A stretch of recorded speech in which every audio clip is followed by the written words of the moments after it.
bajo esas circunstancias y bajo el medio ambiente donde él creció y se desarrolló, podía haber respondido como respondió desde esa cruz. Las palabras que expresó en la cruz y la forma como él vivió. Nadie en la historia pudo tampoco decir: yo soy el camino, yo soy la verdad y yo soy la vida eterna. Cuando yo leí Juan 14:6, porque mi hermano Alejandro fue el que me guió a mí a Cristo con unos misioneros, y gracias a él yo soy cristiano. Cuando me enseñaron 14:6 de Juan, yo llegué a una conclusión: ni Buda, ni el Che Guevara, ni Marx, ni Friedrich Nietzsche, ni Jean-Paul Sartre, ni los grandes hombres de Dios que se consideran los iluminados, nunca leí la historia de todos ellos, ha dicho: yo soy el camino, la verdad y la vida. Ahora, todo pudo haber quedado con esas palabras, y cualquiera podría decir: bueno, yo también puedo decir de repente que soy Dios. Fue lo que dijo el Dalai Lama en 1992 al Papa Juan Pablo II. Y cuando vi en el periódico que el Dalai Lama le dijo al Papa que él era Dios, le mandé un correo a la embajada de China preguntándole: ¿nos puede usted anunciar cuándo se va a morir y resucitar? Porque si usted dice que es Dios, usted tiene el control de la vida. Y Jesucristo dijo: es necesario que el hombre, el Hijo del Hombre, sea muerto, perseguido y vituperado, y a los 3 días se levante de los muertos. Cuando tomó la última cena, Cristo sabía que era la última cena, que no volvería al otro día volver a comer con sus discípulos. Y así fue como les dijo: este pan y esta copa que vamos a beber, no la van a comer ustedes ni a beber hasta que estemos todos juntos en el reino de Dios. Él estaba perfectamente consciente a qué había venido y exactamente el día, la hora, los minutos y los segundos en que le quitarían la vida y la ofrecería para pagar por nuestros pecados. Veamos en primer lugar la evidencia de la singularidad de la Biblia. Apunten ahí, número 1, la singularidad. La Biblia fue el primer libro en haber sido escrito en la imprenta de Gutenberg, 1455. El primer libro que se haya impreso en una imprenta fue la Biblia y se llamó la Vulgata Latina, que fue traducida posteriormente por un monje llamado Jerónimo. La Biblia es el libro más vendido, más publicado, más traducido a más idiomas, a más de 4,850 idiomas y dialectos, que ningún otro libro jamás en la historia. En 1986 se había traducido la Biblia a 6,700 lenguajes que por los traductores Wycliffe. Y actualmente, si tú buscas, por ejemplo, como me dijo una vez un ateo, Homero escribió la Ilíada y la Odisea, y le dije: cítame los libros de los griegos, la época de oro de los griegos, dime cuándo se escribió el Corán, el Islam, las traducciones de los sumerios, dime lo que tú quieras. De la Biblia hay 13,000 copias manuscritas del Nuevo Testamento, 8,000 de la Vulgata Latina y 1,400 en el original griego y hebreo. Simplemente en 1948, para que vean cómo la gente habla sin hablar, en 1948 se descubrieron los rollos del Mar Muerto, que se llaman los rollos de Qumran, donde vivía un grupo que se llamó los esenios. Muy bien, en estos rollos que se encuentran en el museo, mi esposo y yo los vimos en Jerusalén. Cuando vayan a Jerusalén, en el museo se encuentran y están extendidos exactamente como fueron escritos por los profetas hebreos, y es exactamente lo que está escrito en la palabra de Dios que nosotros tenemos. Así que cualquier duda que exista de que la Biblia fue adulterada, que fue aumentada, etcétera, etcétera, ahí se encuentran los documentos originales. Ahora bien, en el último siglo la Biblia ha comenzado a traducirse, que la Biblia del joven, la Biblia de la esposa, la Biblia de los jóvenes, etcétera, etcétera. Y todas las traducciones modernas están de alguna u otra manera alteradas por la Sociedad Bíblica Internacional. ¿Por qué? Porque entonces dijeron ellos, no podemos vender la Reina Valera de 1960 ni la King James, que son las mejores traducciones de los textus receptus, o sea, de los textos recibidos originales. No podemos, dijeron ellos, y tenemos que seguir con el negocio, y tenemos que seguir imprimiendo Biblias de color de rosa, moradas, verdes, amarillas, para seguir vendiendo por intereses económicos, desgraciadamente.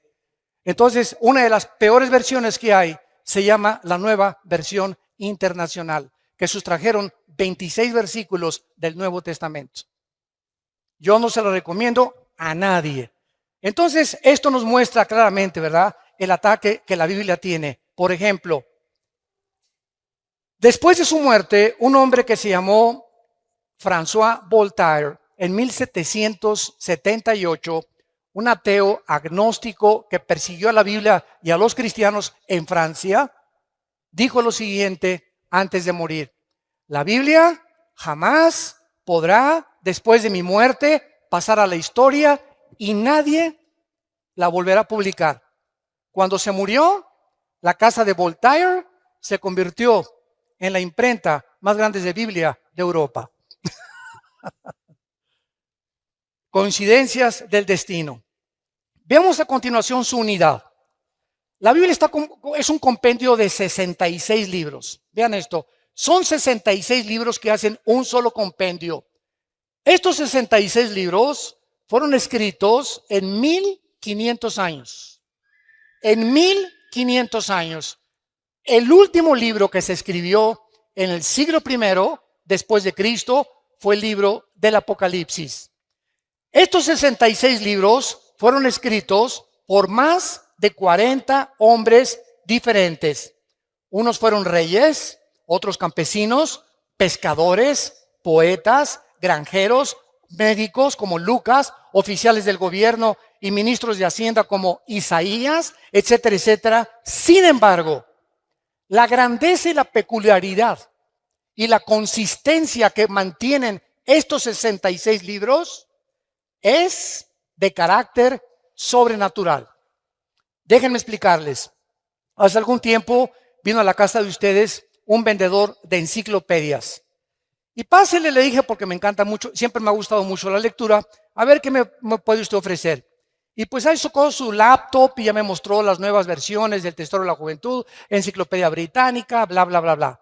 Y yo le pregunté a este vendedor, ¿cuántos años tienes vendiendo libros? Y me contestó, 30 años.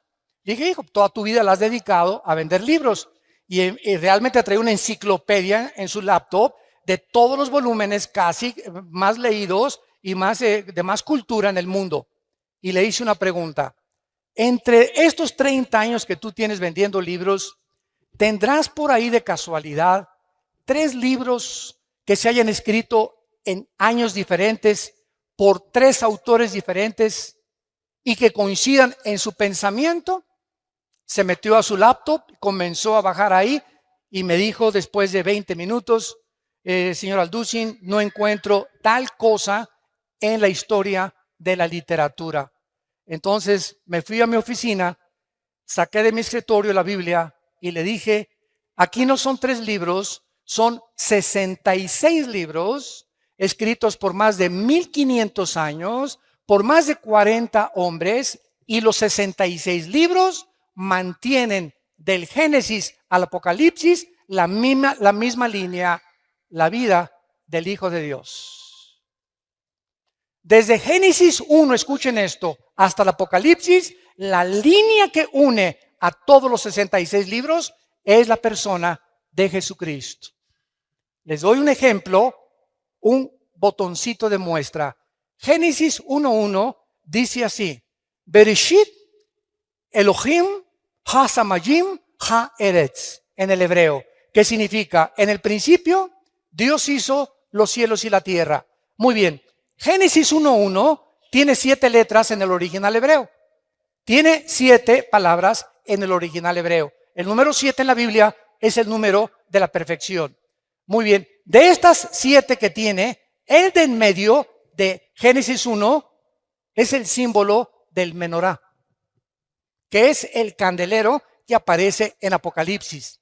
Y si tú te metes en una computadora, como lo hicieron en 1990-95, judíos expertos matemáticos en computación descubrieron que cada 7 letras en el original hebreo aparece el nombre Yeshua, que es Jesús.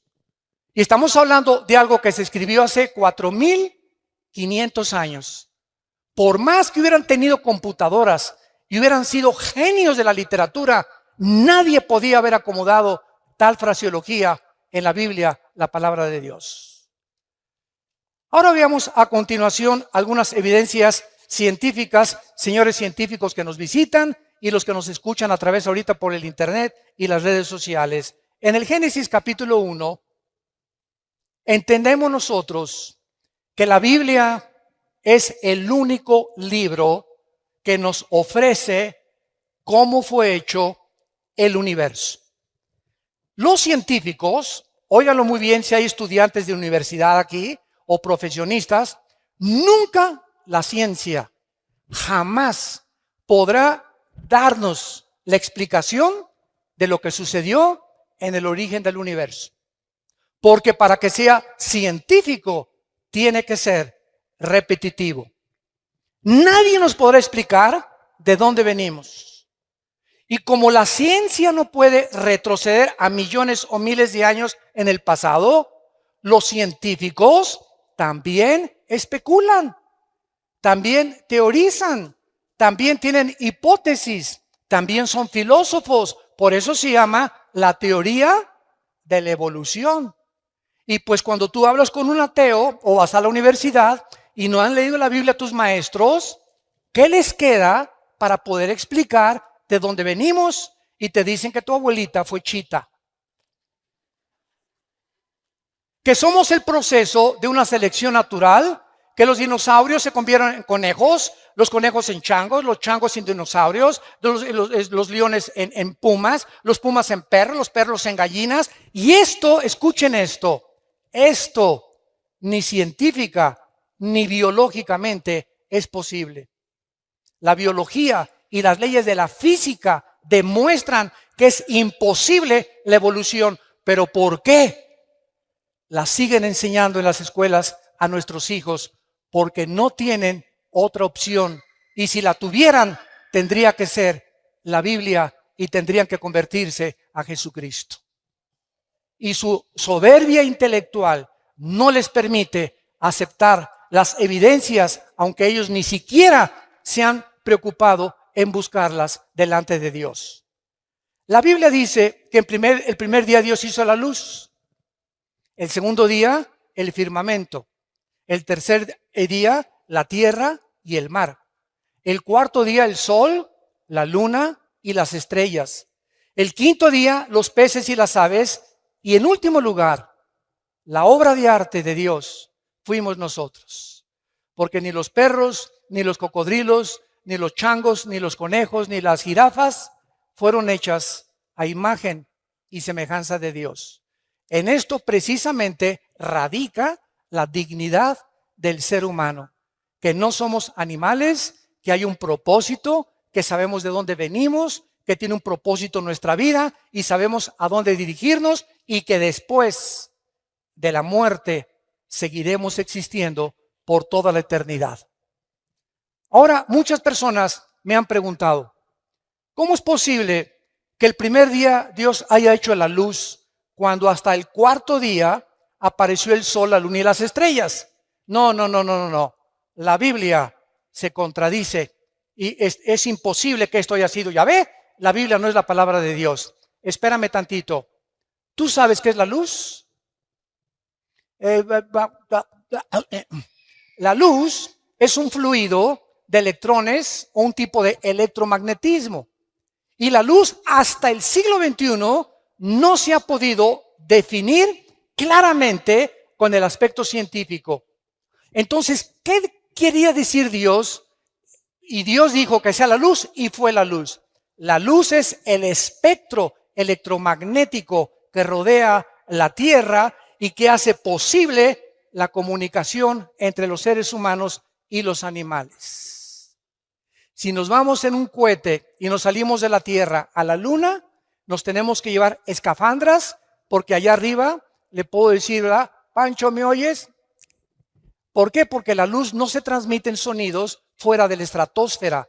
Entonces necesitamos aparatos especiales saliendo de la atmósfera terrestre para poder comunicarnos. ¿Por qué? Porque fuera de la atmósfera no existe el espectro electromagnético. Ahorita se puede grabar mi voz, puedes escuchar música en el radio, se puede transmitir ahorita en CNN o en Fox News lo que está pasando en el Medio Oriente por la televisión, y ahí viene corriendo la imagen desde el Medio Oriente, lo que está pasando a mi televisión en cuestión de segundos, gracias al espectro electromagnético. Y la Biblia tenía razón. Ahora, muy bien, ¿por qué respiramos? Para que respiremos tiene que haber una fotosíntesis de las plantas. Y las plantas, para que existan, necesitan tener el agua. El orden en que Dios pone la creación del universo es exactamente el orden que la ciencia comprueba que era necesario para que la vida apareciera. ¿Quién le reveló a Moisés hace 4,500 años el orden en que el universo fue hecho por Dios? Veamos en segundo lugar las pruebas de la genética, que son las que más me gustan, porque siempre estoy fascinado con la genética. Es impresionante lo que encontramos en lo que vamos a ver a continuación. Escuchen esto. Hasta 1860, apúntalo. Hasta 1860, un hombre llamado Gregorio Mendel descubrió las leyes de la herencia. Era un monje que comenzó a hacer experimentos con chícharos y comenzó a mezclarlos y vio que un chícharo verde transmitía características verdes al otro chícharo y que ese chícharo le transmitía también exactamente el tamaño de ese chícharo anterior y otras evidencias más. Entonces dijo, algo se transmite de una manzana, una semilla de manzana, tiene cosas que cuando se siembran produce manzanas. La semilla de la uva produce uvas, la de la papaya produce papayas. Él descubrió que algo dentro de las semillas propagaba la consistencia, el tamaño, el color y hasta las vitaminas de la información que tenían las semillas. Pero él no tenía microscopio todavía.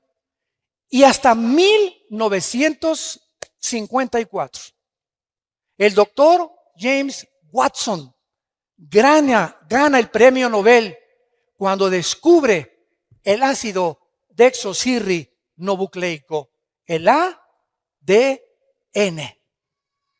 Y este hombre gana el premio Nobel y descubre que en las billones de células que el cuerpo humano contiene, estamos compuestos de billones de células, en cada una de las células contenemos un software. Para hablarles en idioma del siglo XXI, cibernético. Cada célula de nuestro cuerpo contiene información genética codificada. Cuando hay información inteligente, la materia no la puede producir. La materia no puede producir el pensamiento, ni la materia puede producir la conciencia. Por eso es una de mis armas favoritas a los ateos, que son mi plato favorito. Y siempre les digo a los ateos, bueno, ustedes, a ver, explíquenme el universo, ¿no? Una explosión, el Big Bang. ¿Así? ¿Y quién produjo la explosión? ¿Qué se encontraba antes de la explosión? Para que haya una explosión tiene que haber una causa, porque toda causa tiene un efecto y todo efecto tiene una causa. Ok, vamos a seguir esa línea de pensamiento que los ateos dicen. De una explosión surgió la materia. Ok. ¿Y la materia produce el pensamiento? ¿La materia produce la conciencia? ¿Es la materia inteligente? Entonces, ¿de dónde vino la conciencia que los seres humanos tenemos, que no tienen los animales, a la que llegaron los griegos?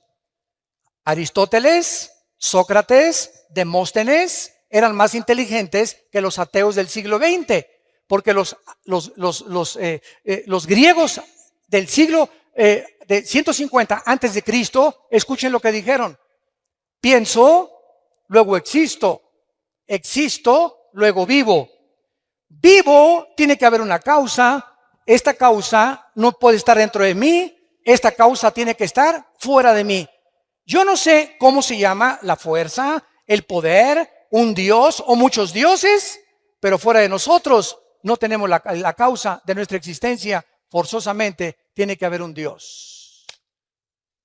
Es increíble que la filosofía del siglo XX no haya superado la filosofía del siglo de oro de los griegos. Los griegos, siguiendo una línea de lógica elemental, concluyeron que tiene que haber un Dios. Tiene que haber un principio y tiene que haber un final, por la misma lógica del razonamiento que Dios nos ha dado.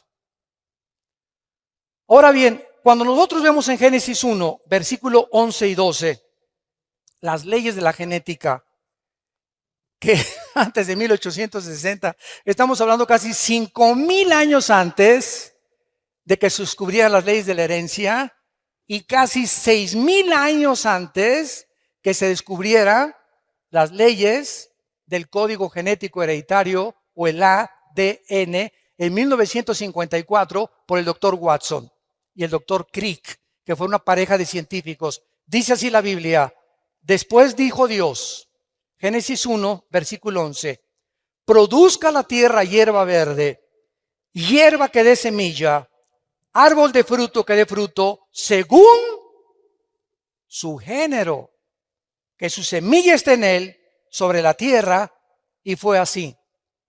Produjo pues la tierra hierba verde, hierba que da semilla, según su naturaleza, árbol que da fruto, cuya semilla está en él, según su género, y Dios que era bueno.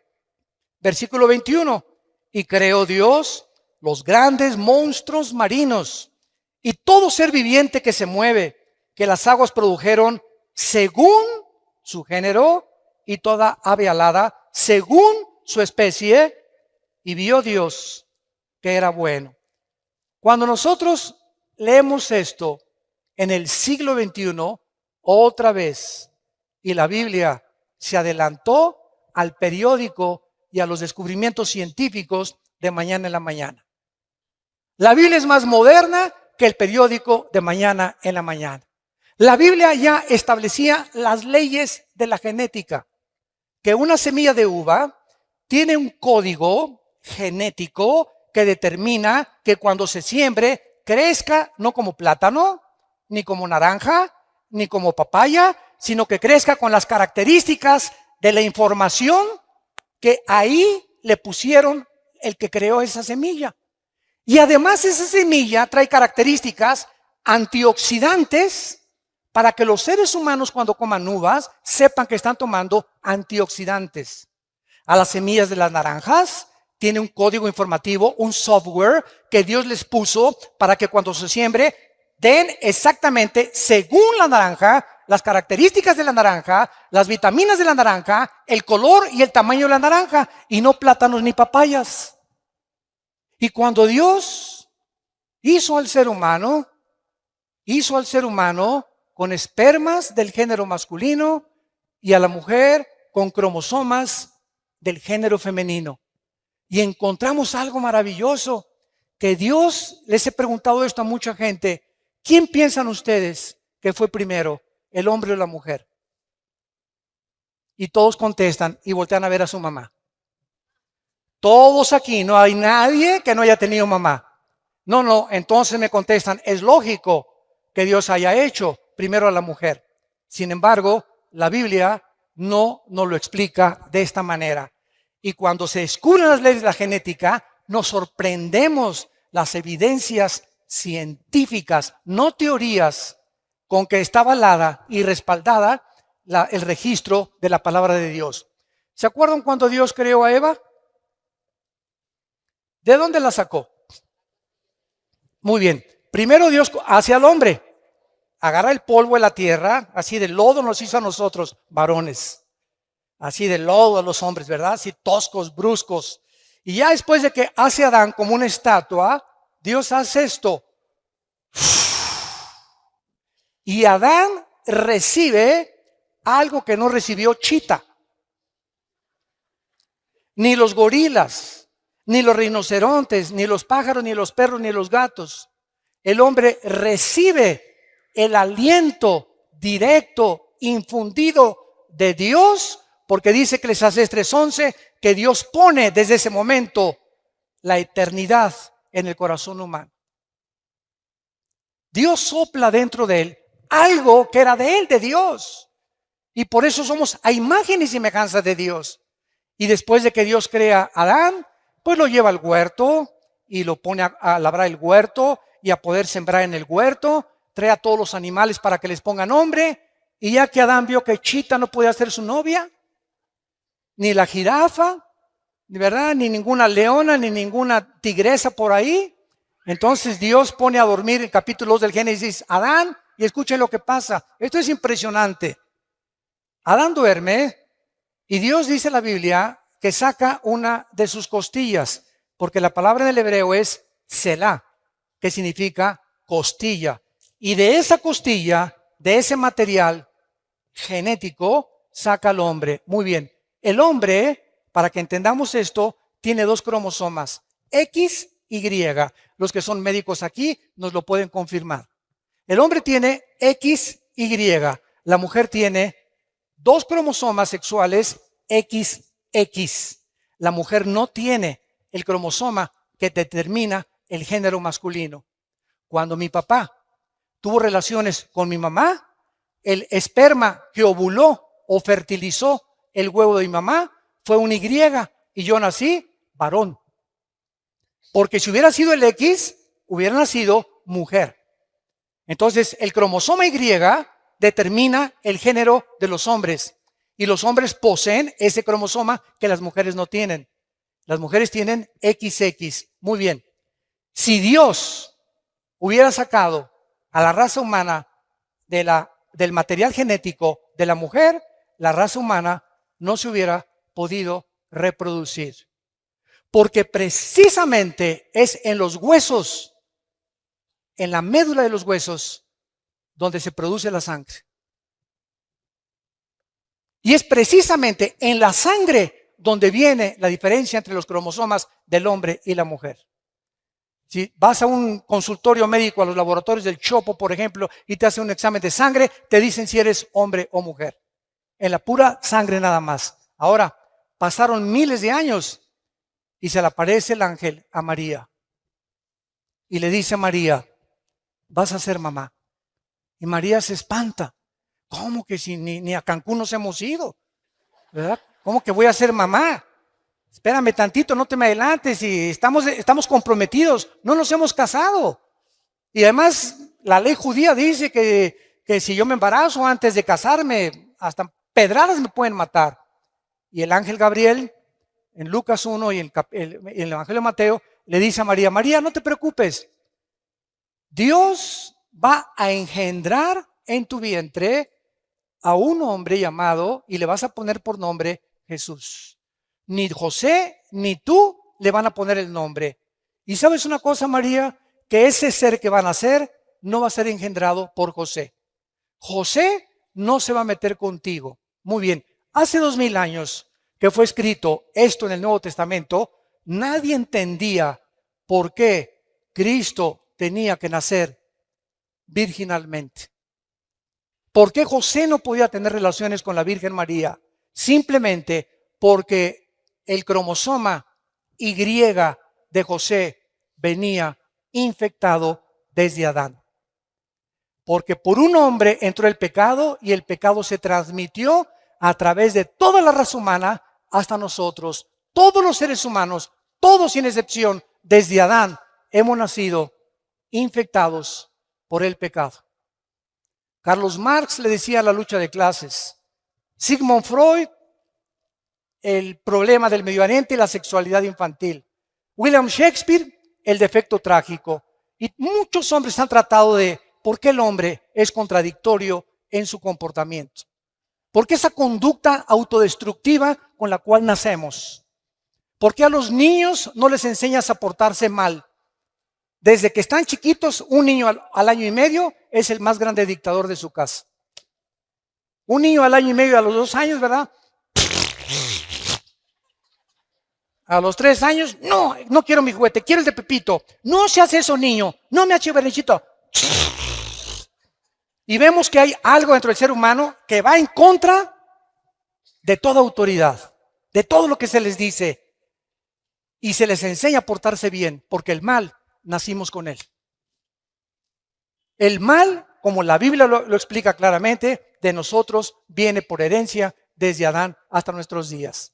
Entonces, vemos que las evidencias genéticas, físicas de la creación de la Biblia son maravillosas y que podemos nosotros, a través de esto, darle una respuesta al ser humano para que el ser humano pueda entender por qué la Biblia es el libro de los libros.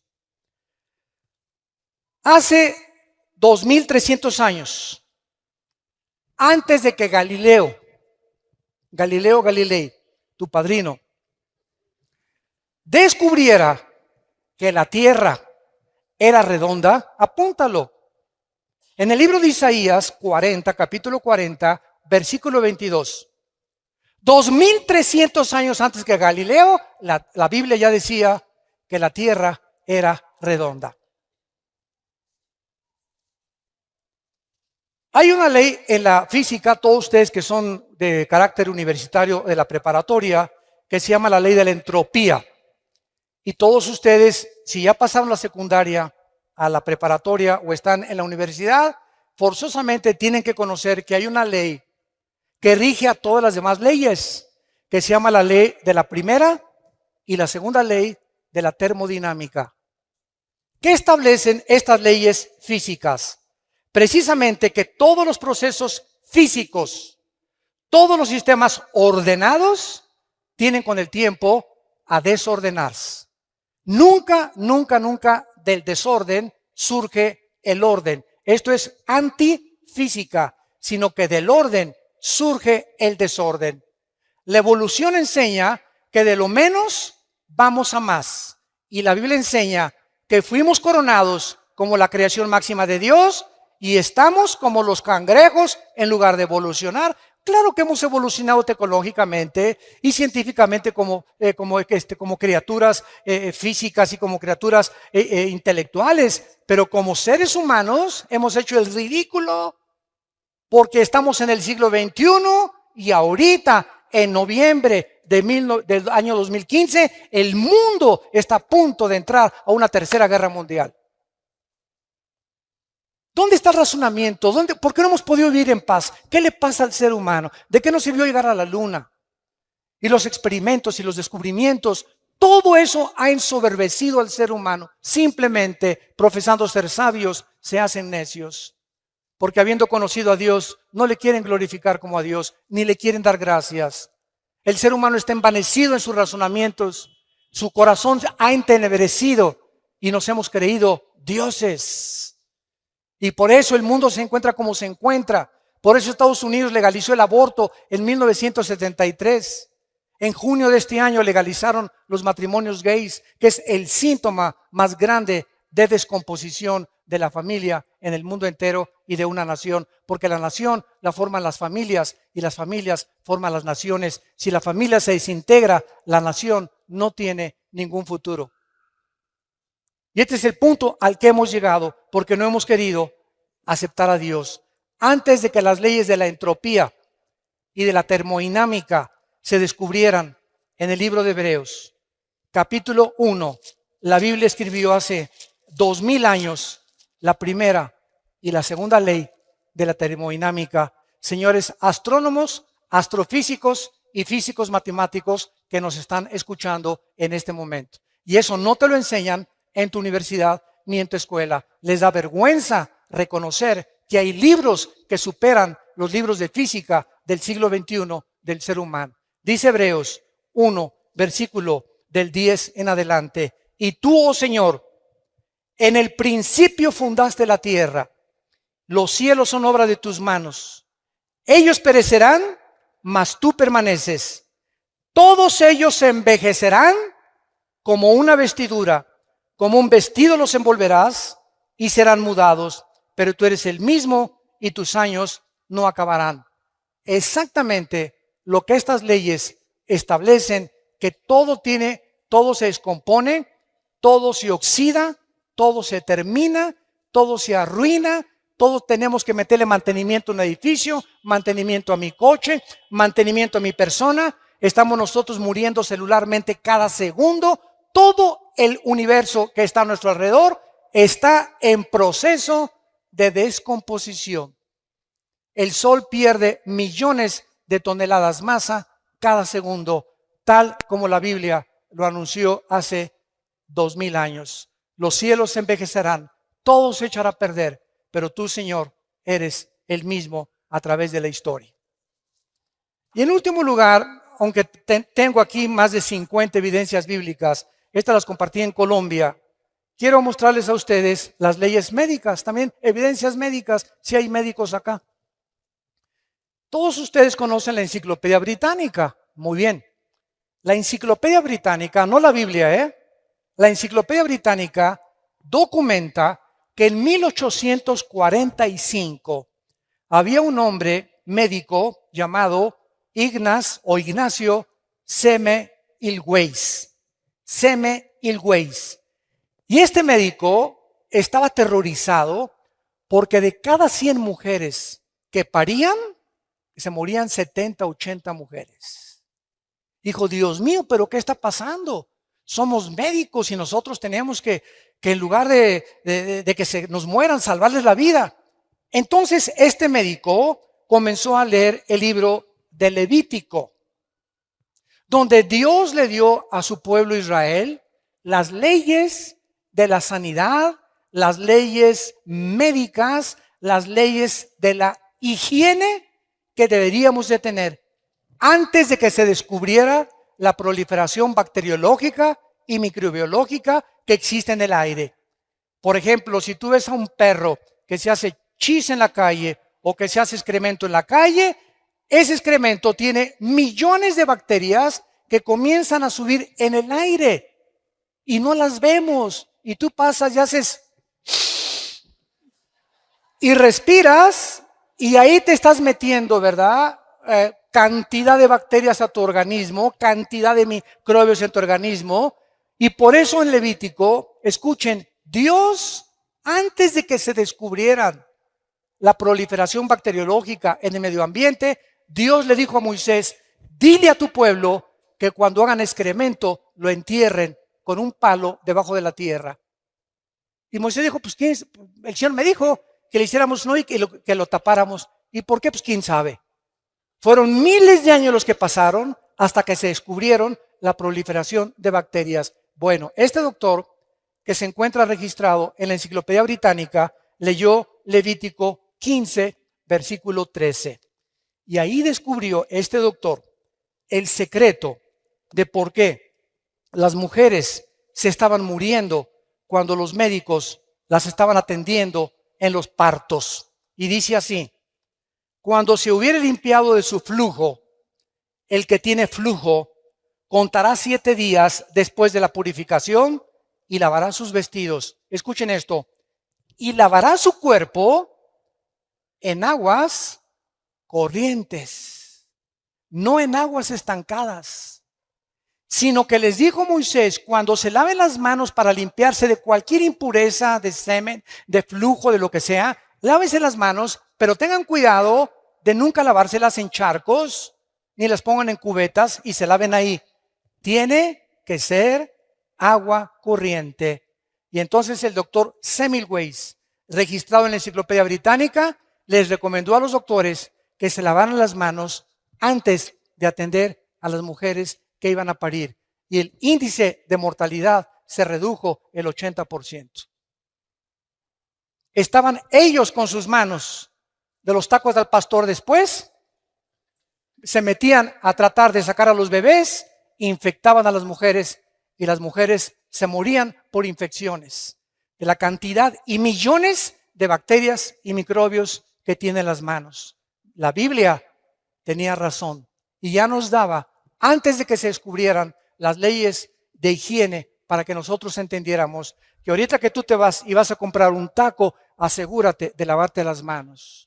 A sus hijos no los dejen sentarse a la mesa sin lavarse las manos y se van a ahorrar muchísimo dinero en gastroenterólogos y en problemas de cólicos y de retortijones y que, hermano, sácame este espíritu de retortijón que tengo aquí, etcétera, etcétera, y no te voy a sacar nada. Lo que pasa es que no has entendido que Dios ya nos hace responsable. Él nos dice nuestra responsabilidad.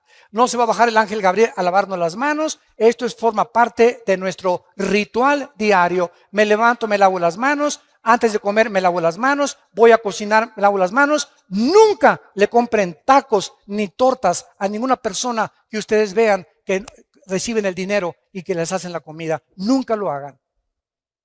Yo me acuerdo de los famosos esquites que estaban tan ricos ahí en el DF, cuando vivíamos en el DF. Llegaba con la hermana, ¿verdad? Y agarraba el esquite, y agarraba el queso y le hacía así al esquite, y con todo, y le cobraba y nos los daba para comer. Y nosotros ahí como si nada, ¿no? Qué cochinada, ¿verdad?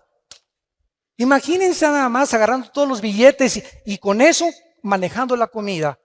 Entonces, todas estas cosas podíamos nosotros evitarnos cuando la Biblia nos da una evidencia de su inspiración sobrenatural.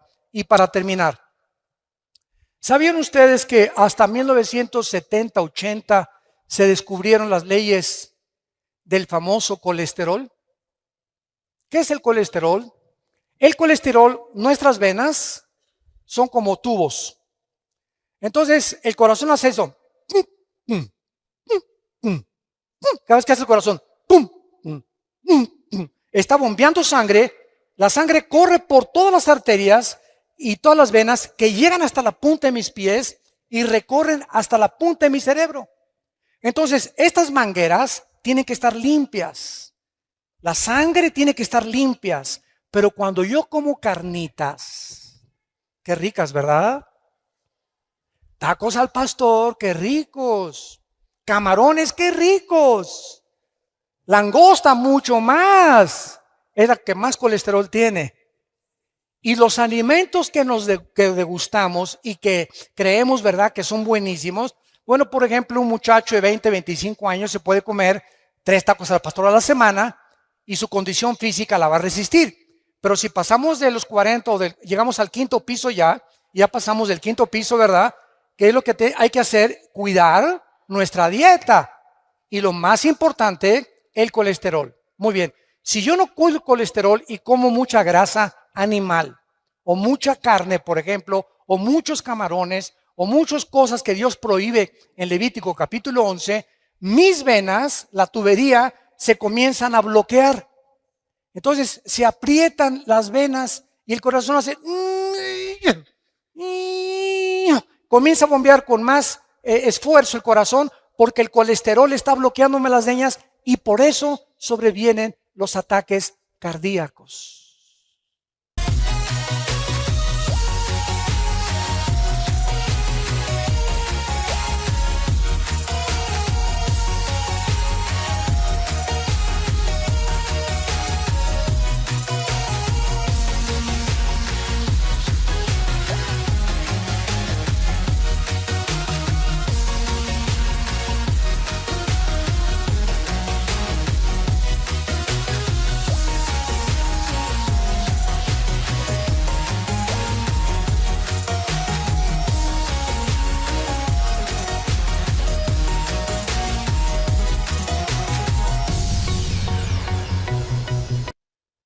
De repente tienes 40, 45, 50 años. ¿Y qué me pasa? Al hospital y vas para el suelo.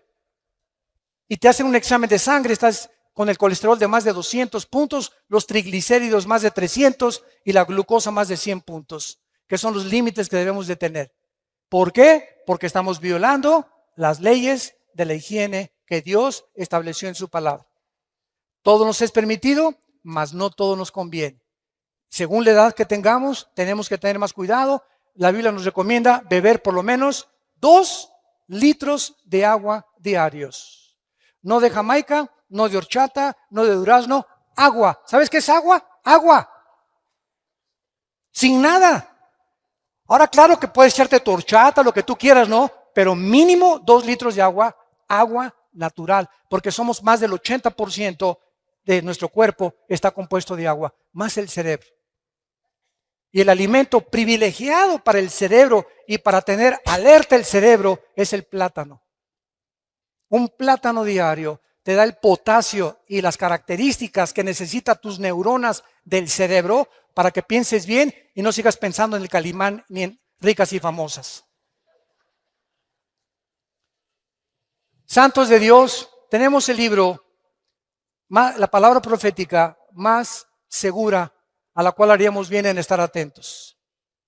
Qué privilegiados somos nosotros los cristianos, de tener un mapa, un GPS, una brújula que me diga cómo tratar a mi esposa, qué es el matrimonio, cómo debe ser mi noviazgo, cómo debo manejar mis negocios, cómo debo de manejarme la sociedad, cómo debo de pensar, a dónde me dirijo, cómo sacar de mi vida el estrés, la ansiedad fuera de mi vida. No.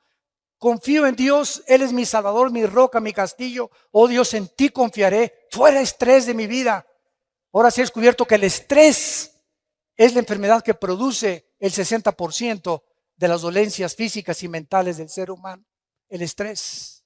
La clínica Rochester en Mayo, la clínica Mayo en Rochester y el hospital Hopkins en Estados Unidos coordinaron y coincidieron por primera vez el año pasado que el estrés es la enfermedad más grave del ser humano del siglo XXI. España es el país que más pastillas tranquilizantes consume. Es el país donde hay más abortos y donde hay más divorcios en todo el mundo, en España. Y en México no nos quedamos ya para atrás. Cantidad de ustedes están recurriendo a Valium, a Prozac, a tranquilizantes nerviosos para poder funcionar químicamente. Y te estás drogando sin que tú te des cuenta. ¿Por qué? Porque no crees que Dios dijo, mi paz les dejo, mi paz les doy. Hace 2000 años el Hijo de Dios nos trae la medicina antes de que la enfermedad surgiera, el estrés. ¿Qué es el problema de la gente estresada? Que no tiene paz. Y si tú no tienes paz, no puedes pensar. Si no tienes paz, no puedes orar.